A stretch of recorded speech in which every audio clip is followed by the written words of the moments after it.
program was Unsolved Mysteries. Very popular in those early days.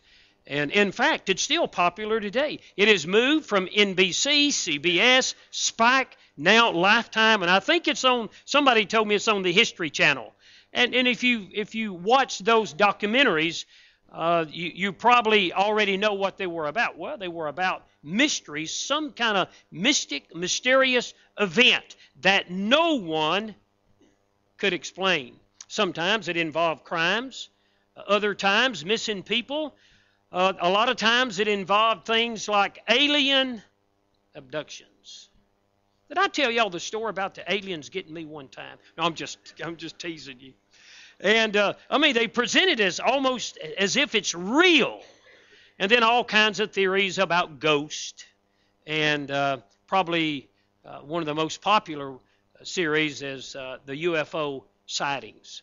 And I almost uploaded, I changed my mind because I thought, man, that's not conducive to worship. But I downloaded the theme song. I was going to email it to you, Todd. And I was sitting in my study listening to it. And here I am trying to make sure I'm connected with the Spirit of God. And this spooky, eerie, strange song is playing. I thought, bad decision. And so we table that. So if you're familiar with the series, you know that song that opened up that particular program. You know, I find that especially even in our day, people are still interested in unsolved mysteries, the unexplainable. And by the way, the movie industry has really capitalized on this and made a lot of money in putting together all these movies. But what if something truly unexplainable happened one day? What if hundreds of millions, stay with me, of people suddenly disappeared, gone, just like that? Millions from all over the world, gone. No warning, nothing. Just gone. I mean, they're here 1 minute, and the next second, well, let's be biblical, in the twinkling of an eye, gone. From all over the world. I'm talking about every age group. Young and old, rich, poor, bond, free, gone. Just vanished. I mean, you can almost envision the headlines. Something like this, maybe? Millions gone. You can almost see the politicians on a universal basis trying to come together and explain what has happened. I mean, how can you explain all of these people just gone and no crime scene? They've just literally disappeared. Millions missing. You may say, oh, come on, preacher, that makes me nervous. Well, it should if you're not saved. It should. But if you're saved, there's good news. But if you're saved also, there's an element here that ought to motivate us to do something for Christ. I dare say, maybe all of us or some of us probably have brothers or sisters, moms or dads, aunts or uncles, children, grandchildren, who don't know Christ. I mean, they're lost. And you think about it, when the rapture of the church takes place, and that's what we're going to preach on today, millions missing, the mystery of the rapture. But those who are not saved are going to be left behind. What's going to happen? Now, that's another message or two down the road. What about my parent or my brother or my sister, pastor? They don't know Jesus. They've never been saved. What's going to happen to them? And maybe next week or the next message, I'm not really sure when I want to introduce it. I talked with Sonia about it this week. Maybe a timeline where we can see God's calendar of events, not all of the events, but some of the major events like the rapture of the church, the tribulation period, the signing of the 7-year covenant that Daniel mentions in Daniel chapter 9, and the middle of the tribulation period where the covenant is broken, the mark of the beast, who's the Antichrist, all of these things fall on a certain timeline after the removal of the church. But let's look at today, and from this text, the mystery of the rapture, and see what Paul says. Now, one of my favorite passages is in 1 Thessalonians chapter 4. I believe it's verses 13 through 18, maybe 11 through 18. But I preached on that maybe a year ago when I was preaching through the book of 1 Thessalonians. And that's not the only place that talks about the rapture. This text does also. So I want to give you 3 things. You'll notice in your outline, it's very easy to follow along. I hope it will be. 3 major truths on this mystery called the rapture.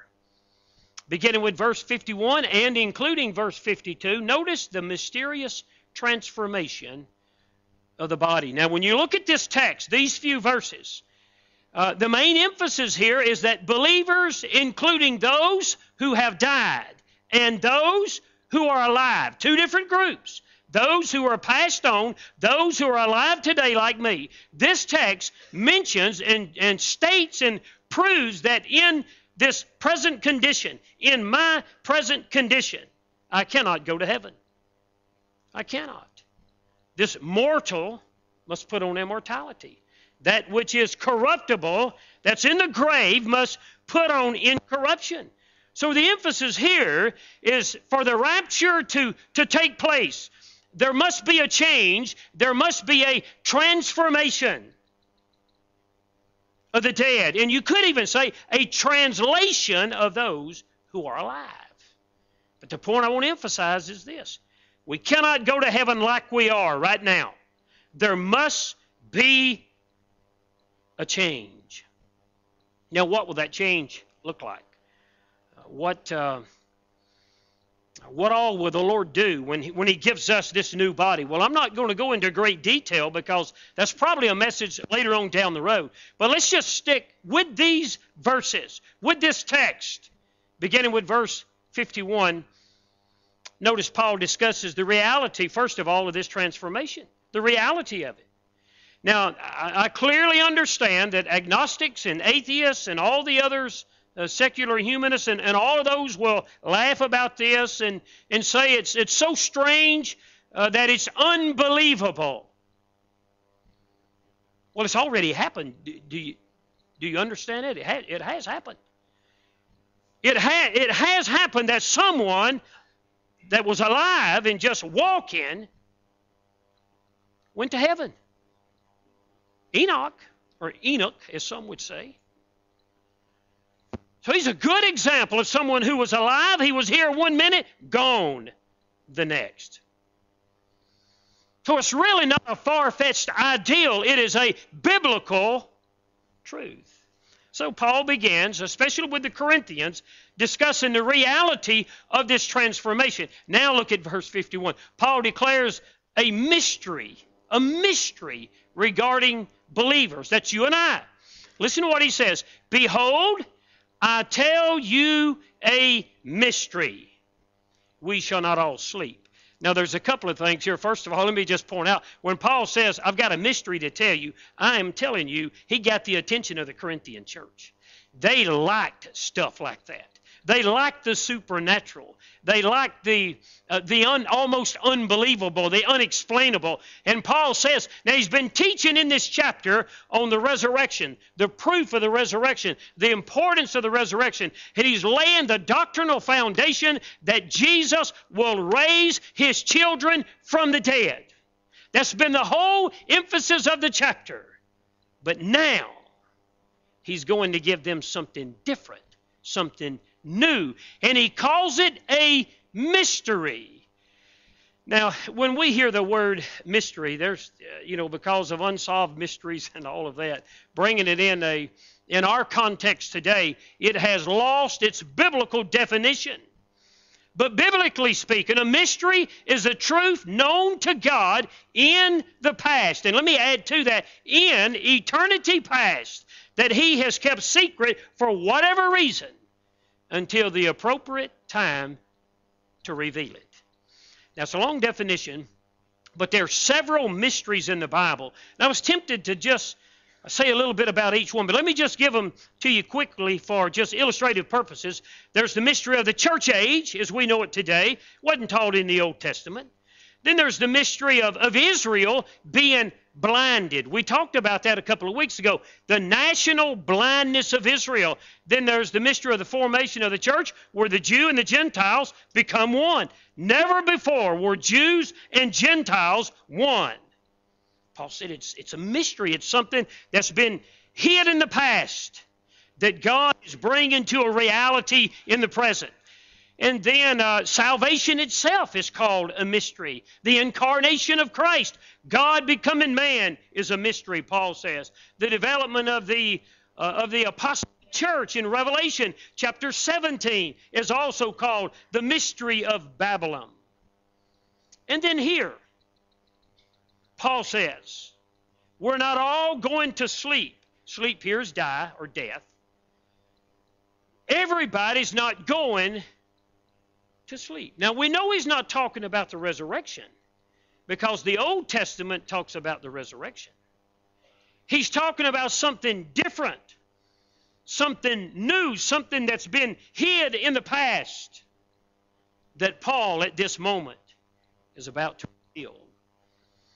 Now, secondly, notice in verse 51, Paul discusses the mystery. He declares it. There's a mystery. Now he's going to discuss it. He's going to go into detail about this mystery, the rapture of the church, or the translation of the saints. Now, I mentioned earlier, Enoch was translated. Well, the Scripture says, let me just give you the text for those of you taking notes. In Genesis 5:24, and Enoch walked with God and was not. He was not. For God took him. The Hebrew writer sheds a little light on that when he says in Hebrews 11:5, by faith, Enoch was translated that he should not see death. He just didn't believe he was going to die. And he was not found. Now, if he wasn't found, that tells me some people were looking for him. He just disappeared. Can you believe that? Disappeared. Because God had translated him, for before his translation he had this testimony that he pleased God. But now, that is an isolated event in Genesis. You don't see a multitude of people being translated. You don't even see a family being translated. You see one person. Another, I didn't mention it, but another great example is Elijah the prophet. Remember the story? He and Elijah, God was going to be calling Elijah home, and the mantle is going to pass down to Elijah. And they've been working for months, and he's been mentoring Elijah and all of this. And Elijah didn't want, he'd been telling him the whole time, I'm going away. And Elijah said, no, you're not either. I'm going with you. And Elijah said, you can't. And they went to Bethel, and they went here. And everywhere they went, Elijah followed him. He was determined not to leave Elijah.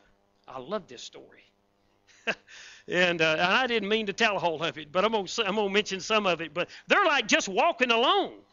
And God sent a chariot after Elijah. And here's Elijah witnessing it. And Elijah left the mantle, threw the mantle down, or handed it to him, pitched it to him. He got on the chariot, and the writer of Kings says that a whirlwind came and took him away. Can you imagine? And by the way, just one of them was taken. So we're talking about an isolated event. Elijah was taken to heaven in a whirlwind, and Elijah was left. And here's the interesting thing about it. It so moved this young man, when he got back to the river, he took the mantle of Elijah, he rolled it up, whew, he hit the water, but he said this, where is the God of Elijah? And the water rolled back. The God of Elijah took Elijah home, but the God of Elijah was still there in the ministry of Elijah. Now, let's look at the details, some of the details, not all of them, but some of the details that Paul gives us in verse 51 in regard to this transformation. Verse 51b says, we see the surety of it first. Paul said, we shall not all sleep, but we shall all be changed. Not everybody's going to die, but every Christian is going to change. Some of those who are dead, of course, are going to be raised from the dead. That's the normal order, is it not? If you read in the Scriptures, starting in the Old Testament, the normal order is people live, they die, if they're believers, and their hope is the resurrection. Well, if they're unbelievers, they'll be raised too. But that's another message. But in regard to believers being the context here, they live, they die, and they're raised. That was taught in the Old Testament. It was brought over in the New Testament. You see it in John 5 and in several other places. But remember, Paul is telling a mystery here, and he said there's surety here. Shall is mentioned a couple of times, that this is going to come to pass. We shall not all die or sleep.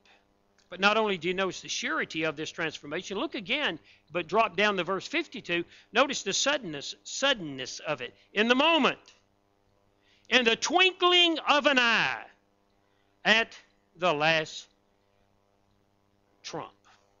Now, there's two words that's key. First of all, moment, and then the word twinkling. Now, let me deal with moment. The Greek word here, we get our English word from this Greek word, and the English word is atom. A-T-O-M, not A-D-A-M. Atom. And in Greek philosophy, they believed the atom was the smallest particle of nature, indivisible. It referred to the smallest amount of time. And that's the reason it's translated here in the King James and the New King James, in a moment, in an instant. Now, we don't grasp that, because when I was growing up as a kid, I'd say, Mama, can I have some of them cookies you're fixing? And she'd say, yeah, in a moment, son, in a moment. Just going out of the kitchen, you'll get it in a moment. And so a moment for me was an allotted amount of time. But in Paul's language, in his usage here, the time was so small, it couldn't even be divided. So we're talking about a small amount of time, the suddenness of the rapture. Guys, when I first got saved, I was working at a SIPCO. Guys would say to me, oh, Stan, I wasn't a preacher, I was just witnessing. They'd say, oh, Stanley, when I see you go up, I'll get right with God. I didn't know any better in those early days. Man, it'll be over with. Time you realize, boom, it's over with. In a moment. The time will be so quick. And look at another term Paul uses, is in the twinkling of an eye. Now, let me tell you how for years I interpreted this. I called the twinkling of an eye a blink. I thought that's what it meant. That's not it at all. Boy, this word here is rich. Scientists tell us that this word refers to the time it takes for light to pass from the iris to the retina. And some intelligent scientists recorded the time it takes. And let me give it to you. Intelligent scientists say it is 1/6 of a nanosecond. I thought, that's great. Now, I sat there a moment and I said, what's a nanosecond? That doesn't help me. And so I began to do a little research after I realized I didn't know what span of time that is. So I decided to look it up. Let me share with you what I discovered. Now, we all know how long a second is. A microsecond is 1/millionth of 1 second. A nanosecond is 1,000th of a microsecond. So the translation is going to be so quick, no one will be able to actually see it take place. Now, I know what you're saying. Why are you telling us all this, Pastor? I don't know. It was interesting to me, and it probably was to you because most of you are listening. And the point I want to stress is Paul says it's going to be. Again, I go back to my era. When I thought about the transformation, the first thing that came to my mind is the Incredible Hulk. Y'all remember that? How he was transformed, and you looked at it on TV, and but listen, the Incredible Hulk is not what Paul is talking about here. This is going to be so sudden, no one will be able to judge the time it takes. Look again at verse 52. I want you to notice not only the surety and the suddenness of it, but notice the signal for the transformation. Paul said at the last trump, or trumpet, for the trumpet will sound. Now, I'm not surprised that Paul would mention the trumpet, because the trumpet is significant in both the Old and the New Testament. And a lot of Bible teachers, those that teach prophecy, have put a lot of emphasis on the fact, the last trumpet. And they try to compare the last trumpet here to Revelation chapter 6 through about chapter 9. But I don't think he's trying to tell us exactly what trumpet it is. The trumpet was used for many reasons in the Bible. How many, Pastor? I'm glad you asked. Let me give you just a few of them. First of all, it was a battle cry to sound the people that it's time to go to war. It was used as a warning of the enemy coming. It was used to rally the troops. And here's the one I like the best. The trumpet was used to call the people to come and meet with God. And I think that's the ideal here. It's for us to come. Our time on earth is done. And the trumpet sounds. And in less than a nanosecond, an atomic second, we're gone. We're gone. And I believe the last here also, without a doubt, relates last in the sense of the church, the translation of the church, or in relation to the church. Well, let me give you number 4, because I want to finish all of this. Number 4, notice not only the signal being the trumpet, notice the subjects of the transformation. And the dead will be raised incorruptible, and we shall be changed. That's the same order, by the way, that Paul gives in Thessalonians, 1 Thessalonians chapter 4. My pastor used to teach us the dead have the rise first. They're 6 foot further down. And I really don't think that's what Paul had in mind. I just think those who have died in the Lord, they've gone on before us, and God says, a lot of hearts are broken, and a lot of spirits are broken, and I want you to know something. The dead in Christ will be raised first. First. I'll see my mom, my dad, my brother, my grandparents, some of my nieces, and my nephew I buried just not too long ago. Then those who are alive will be called up. Now think for a moment, and I don't want my imagination to run too far. I realize the danger in not interpreting Scripture like it should be interpreted. But think of the chaos. Stay with me for just a moment. Think of the chaos that will take place on the earth after the rapture of the church. Let me see if I can illustrate it. A lost parent looking for their children that are saved. And they can't find them anywhere. Most of us, probably if you're my age and you've raised children, at probably sometime in your life, maybe you're in a supermarket or you're shopping or whatever, and one of them wandered a little too far away, and you looked around and you couldn't find them, and just all of a sudden, fear struck your heart. Think of the lost parents that are left behind. Think of the, oh my goodness, think of new mothers with infants, babies. And these mothers are lost. And these babies are gone. Gone. Think of teenagers that are lost. But their parents are saved. And they're looking for their parents and they can't find them.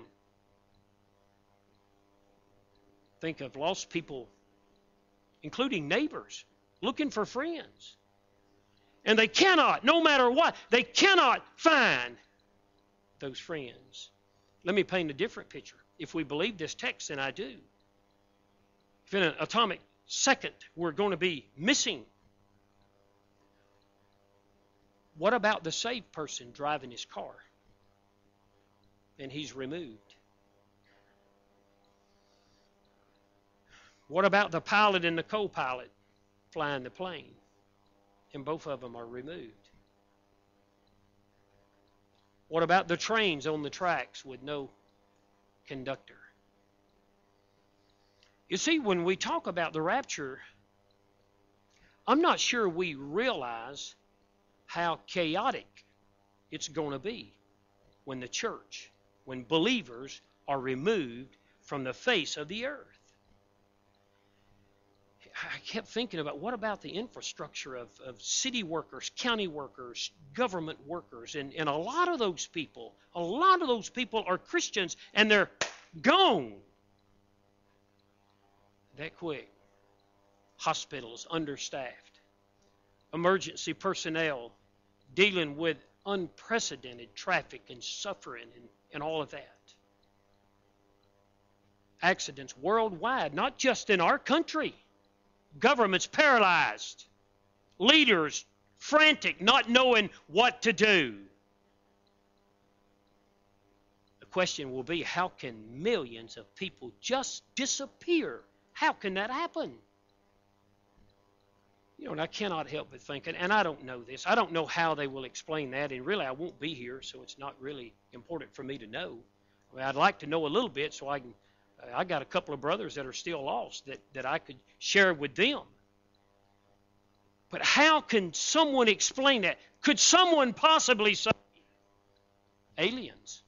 You know, you'd be shocked at still a large group of scientists and others that believe there's life on the other planets. What about some weapon, some kind of secret weapon that can literally annihilate someone, and there be nothing but dust and particles that you can't even see with a natural eye? I have no idea how it'll be explained. And I don't know what the transition time is from the rapture of the church until things seem to be falling back in line with the Antichrist running things. I don't know what the time lapse is going to be, month, 6 months, or whatever. But I do know this. It is a truth that one day millions will be gone from the face of the earth. Look at the second major point in verse 53 under point number 1. Paul not only discusses the reality of this transformation, now he declares the necessity of it. It's got to take place. And he tells why. For this corruptible must put on corruption. This mortal must put on immortality. I like the word put on here because it literally means it's used of putting on a garment, clothing yourself with a garment. And we are told in the Scriptures by Paul to put on Christ. And Paul says the new man has been put on. We're told to put on the armor of God. Paul told the Colossians to put on love as they deal with one another. Clothe yourself with the armor of God. Clothe yourself with Christian love. Here he is saying, we're going to put on a transformation, a different kind of body, a new body. No wonder, because of the mortality of our human race, no wonder Job cried, "Remember, I beseech thee, that thou hast made me as clay, and wilt thou bring me into dust again?" Solomon said in Ecclesiastes chapter 3, "All go into one place, all of the dust, and all turn to dust again." No hope in those words. Much like a lot of the Old Testament just teaching the resurrection and not the translation, the rapture. The Hebrew writer says, well, it's appointed unto man once to die. Paul said this transformation has to take place. The corruption must put on incorruption. The mortal must put on immortality. So he moves away from the mysterious translation of the body to verses 54, 55, and 56, the joyous celebration of the believer. Now, I've said it before, and I'll just briefly mention it Our best days as Christians are ahead of us. The hardest we'll ever have it is in this life. Now there's three things I want to mention quickly about this celebration. Three aspects of it.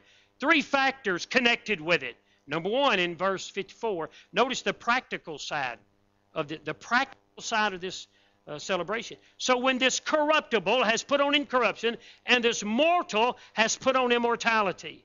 Now, there's the word wind. I've told you before in teaching and preaching that it indicates a time factor. There's a time element here. At the present time, it appears that death is the winner, is the victor. It's sometimes hard to celebrate, is it not? It is for me when I bury a loved one. Even though that loved one died in Christ, and I know I'm going to meet them one day, there's still the reality of death. There is still that grieving process. I remember years ago, and I know Lynn will remember it, when our brother-in-law died, her sister's husband. He just perfect picture of health. A career military person, and just suddenly had a heart attack in California. Died just like that, 30-something years old. And I buried him. I don't know, a week later they got him here, and it like to killed us. And I noticed that Lynn's sister never shed a tear, not one tear from start to finish, not one tear. I'm talking about through the whole process. It just almost killed all of us, and she never shed one tear. She said, I'm going to be strong. I'm not going to cry. We tried to tell her that's, the Bible teaches the process of weeping. Anyway, long story short, I said, your sister's in trouble, and she doesn't even know it. It took about 2 years, maybe a little more than that, 2 years for the reality to really sink in. Then she went into a state of deep, deep depression. Listen, it hurts us when a loved one goes.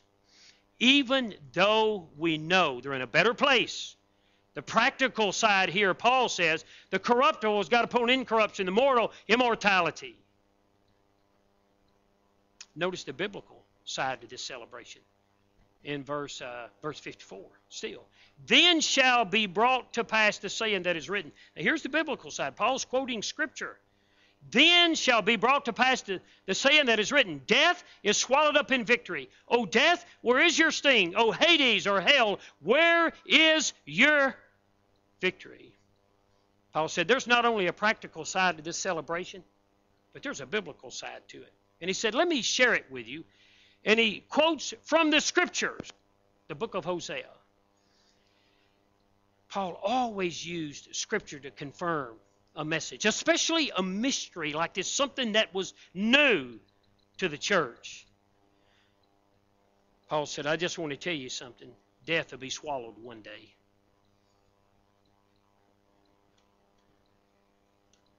It seems like death swallows us sometime, doesn't it? It breaks up relationships. It removes people from our physical presence that we love tremendously. It takes away family, friends, neighbors. But Paul said, let me tell you something. And I've got a biblical basis for this. He said, one of these days, death will be swallowed up. And the word here is destroyed. Destroyed. It's almost as if he breaks into a song, a triumphant song. He says, O death, where is your sting? Down at our place on the lake, we have these carpenter bumblebees, I think is what you call them. I just know they won't sting you. These huge bees. And they just buzz around you, and my grandson was scared to death of them. And I'd say, hey, son, let's go down to the dock and fish. Not going to do it, Papa. And bees will get me when I get outside. I said, man, those bees won't hurt you. They won't even sting you. He said, oh, yes, they will. And so finally I got out there, and I killed one of them and showed me it didn't have a stinger. Now, you better make sure it's a carpenter bee now before you start doing this. But I knew what it was. And I had a little badminton thing that you swing. And I said, let me show you what Papa does, because I've been trying to kill them. Well, I may get a letter on this, killing insects, but I hope not. But I said, watch this. And they'd buzz around me, and I'd swat them with that little badminton thing. Knock them down, of course, it would kill them. And he said, give it here, let me try it. And, of course, for the next 3 hours, he's killing every bee, every insect, anything flying. But you know what? In a very real sense, death really doesn't have a sting. For the child of God, it takes us from this world to a better world. But now listen, the grieving is still there, and the pain and the hurt is still there. And Paul says one day, though, death will be swallowed up, gone, forever. O grave, where is your victory? I feel, when I do a funeral, this is the text I read at the graveside for that reason. Because one day, the dirt will be thrown back, and the body will come out. You say, oh, come on, brother.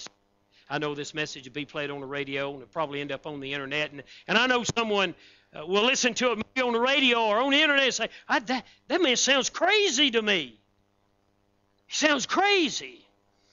You know, the truth of that reminds me of the story. Let me tell it real quick.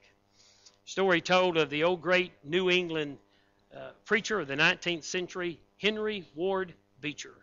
And boy, some of his sermons you can read are just fantastic. And he was having some trouble, of course, in the church, at Plymouth Church. And one Sunday, he, like normal Sundays, he would find some letters on the pulpit, unsigned, of course. And he'd read those letters and learn from them and try to make adjustments or whatever to help the ministry go forward. And one day he walked to the pulpit, and there was a letter there, and he grabbed it, and he opened it up. There was one page with one word on it in bold, huge print. It said, fool. He said, wow. He closed it up, went in to study, and got ready for worship. When worship service started with great dignity and with that quiet spirit that he was known, he went to the pulpit and he announced the incident to the congregation, to the entire congregation. And this is what he said. I have known many an instance of a man writing a letter and forgetting to sign his name. But this is the only instance I've ever known a man to sign his name and never write a letter. People may think that we're fools, but I thought you'd like that. But we're not. We believe the Scriptures. Now, there's a logical side to this celebration, and that's what I mentioned. The sting of death is sin. Logical. And the strength of sin is the law. Paul says, let's make this biblical. The sting of death. It is sin. It's caused by sin. We were not supposed to die, but when Adam and Eve sinned against God, they died. But the strength or the power of sin is the law. And that is, it is the law that informs us that we are sinners. And for us to know Christ, first we have to know that we are sinners. So there's a joyous celebration. And you would think that Paul would have stopped right here. But you know, knowing that heaven is our home and the joy that's connected with it may cause us to lose focus. And so Paul gives us one last major factor in verses 57 and 58, and that is the serious recommendation of the battle. Now, I use the word battle here simply because that's one of the best ways to sum up life. If you're a dedicated Christian, you are constantly battling against the world, the flesh, and the devil. Now, there's three final thoughts here, and I want to give them quickly because some of you, I know, are taking notes, and I want you to maybe include these. Oh, there's three or four things. Verse 57, first of all. The first thing that I notice is he's thankful for redemption. Redemption being the whole process of salvation. Look what he says. But thanks be to God who gives us the victory through our Lord Jesus Christ. Paul ends his course of celebration by asserting his source of joy. And Paul says, you know what? It's Christ, which giveth us is continuous, repeated action. Paul's not talking about victory at the resurrection or victory at the translation. He's talking about victory every day, continuous victory. because of who we are and who we know. And not only was he thankful for redemption, verse 57, verse 58, he was mindful of our responsibilities. Now, this is where, as J. Vernon McGee says, the rubber meets the road. He's talking about what we need to be doing. In light of the fact that our friends and loved ones who are going on before us, who are saved and they've gone on, they'll be raised from the dead, and the fact that we're going to be translated doesn't take away from us the responsibility to keep working for Jesus. And because of that, he closes the chapter reminding us of our responsibility. Look at verse 58, the first part of the verse. First of all, there's three words here that seem to be in the verse. And the first one is a word about our walk. He said, therefore, brethren, be steadfast, immovable. Steadfast carries the ideal of stability, durability. It's sometimes translated, stand firm, be durable. Don't just bend and quit and give up so easily. And that's not that we're having to stand by ourselves, because we're not. The Lord is with us. We know that.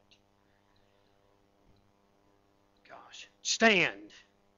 Stand fast, or be steadfast, immovable. Carries the ideal of staying put. Just stay put. So many times I hear pastors, I'm just leaving. I'm just going to leave. It's fussing and fighting and this and that. And God says, stay put until we get orders from headquarters. Amen? Just stay there and do the work of the ministry. Keep teaching your Sunday school or whatever God's called you to do. It's a word about our walk. Then there's a word about, verse 58, our work. Always abounding in the work of the Lord. You know, the word abounding here carries the ideal of exceeding the requirements, overdoing. How can we be satisfied with the trivial, with the insignificant, with the short-sighted things when there's so much to do? How can we say, I've served my time, I've done my part? How can we say, driving those buses or vans is hard, and the children are loud, and it requires an hour before service and an hour after the service, and I just can't do it? How can we give up so quickly? Always abounding. People will say to me sometimes, why don't you've been involved in Belize all these years, 20-something years, and now you're older, and why don't you just give that up? Always abounding in the work of the Lord. Same reason I won't give up preaching and teaching, soul winning, revivals, or anything else. There's a word about our walk. There's a word about our work. And I like the last part, and I'll close with this. There's a word about our wages. And I'm not talking about that part the church votes on. Listen, you guys overpay me. I hope you know that. I'm glad you do now. But you overpay me. But I'm not talking about those wages. I'm talking about some more. Listen to what it says. Knowing, verse 58 again, knowing that your labor is not in vain in the Lord. Now, I believe this with all my heart. When I'm doing something for the Lord, whether it's teaching, preaching, whether it's here in the church, outside the church, whether it's in Belize or India or the Philippines or wherever, if I'm doing something for the Lord, I believe heaven's eye is watching me. It may be just helping a family in the community. Hey guys, it may be putting a roof on the house, fixing a widow's car, taking a senior adult to the doctor. You know what I mean? I don't believe there's anything that catches heaven's eyes any more than when we're engaged in doing the Lord's work. Now, I don't know what all those rewards and all, I don't quite understand all of that, but I understand this. Everything we do for the Lord, there's eternal dividends. He said your work is not in vain in the Lord. It's time to close the message, give an invitation. I've gone back and I've looked at my own preaching notes, my own study notes, and I haven't preached on all of it, but when I study a text, it helps me for my own benefit to dig and get everything I can for myself. My pastor would say, son, you preach to yourself first, then you preach to the congregation. And so I've gone back and I've looked, and I've done a lot of preaching the past 3 weeks, getting us to look at the end times, getting us to look in the world of prophecy. And so we have to ask ourselves the questions this morning. Are we ready for the rapture? Are we ready to go, really? You have to ask yourself, will I be one of those left behind? Or maybe, how will I survive, Pastor? I'm not a Christian. You're talking about all these Christians disappearing, and now I've already heard you talk about it, and what if it happens? What am I going to do? I tell you what you ought to do. You ought to do something about it on this side of the rapture, not the other side of the rapture. Let's stand to our feet, heads bowed and eyes closed as we go to the Lord in prayer. And we contemplate this text. I mentioned that what Paul has written here for Christians, it ought to motivate us to do something for Christ.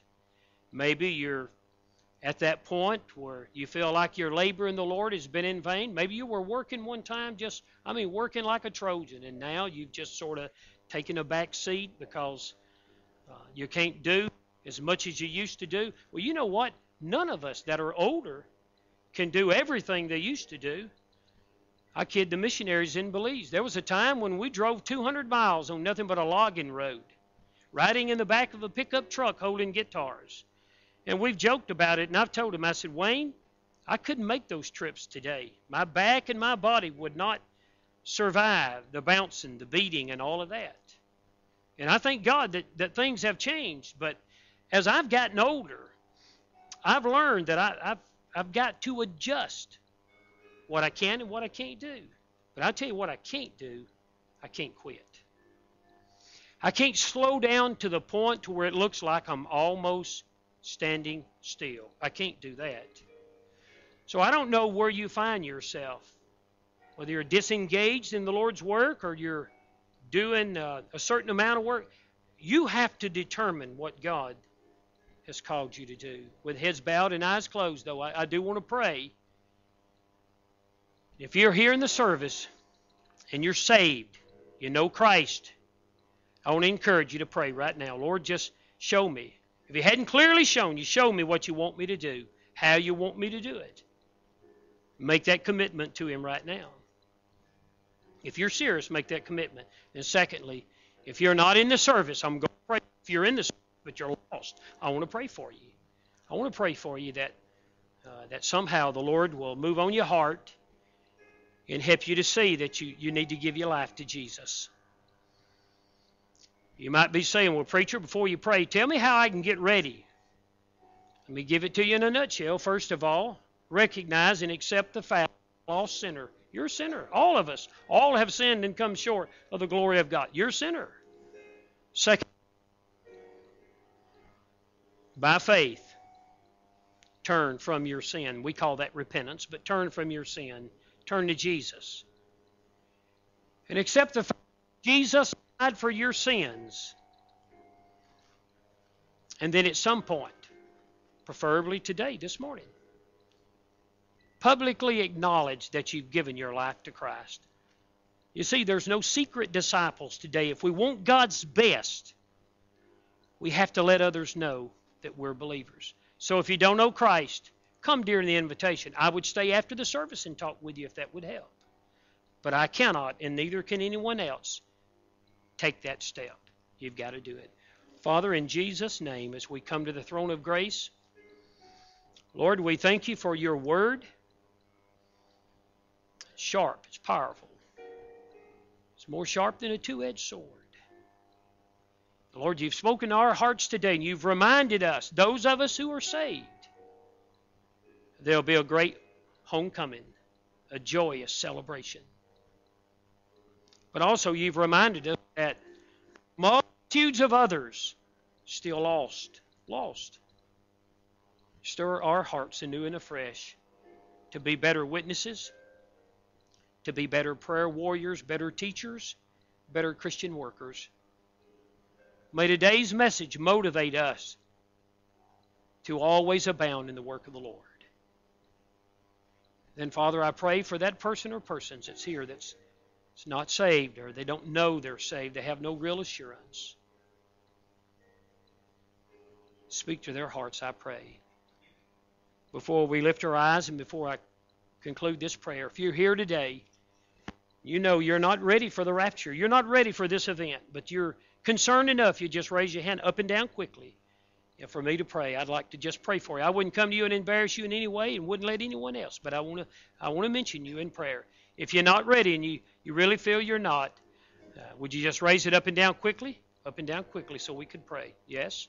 Anyone else? Just up and down quickly. Up and down quickly.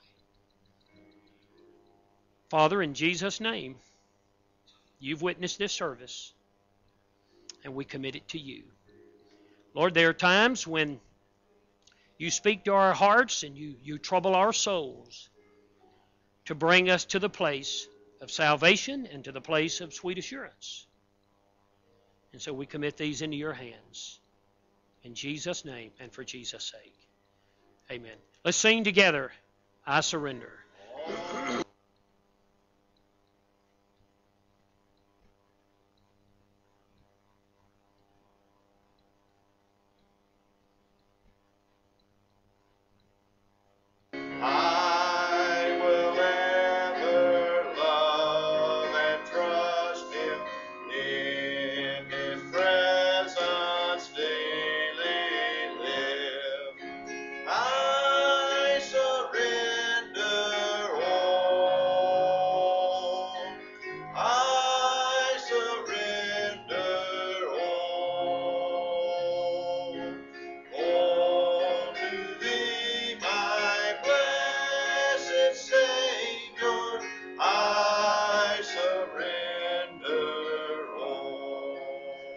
We're going to sing one last stanza and we're going to close the service. That doesn't mean the invitation is closed. But if you'd like to talk with me at some point in time, you let me know. Whoever you are, you let me know. I'll take the Word of God. I promise you, I'll take the Word of God and we'll get to the bottom of it and we'll find an answer, all right? One more stanza. Oh, Jesus, I surrender.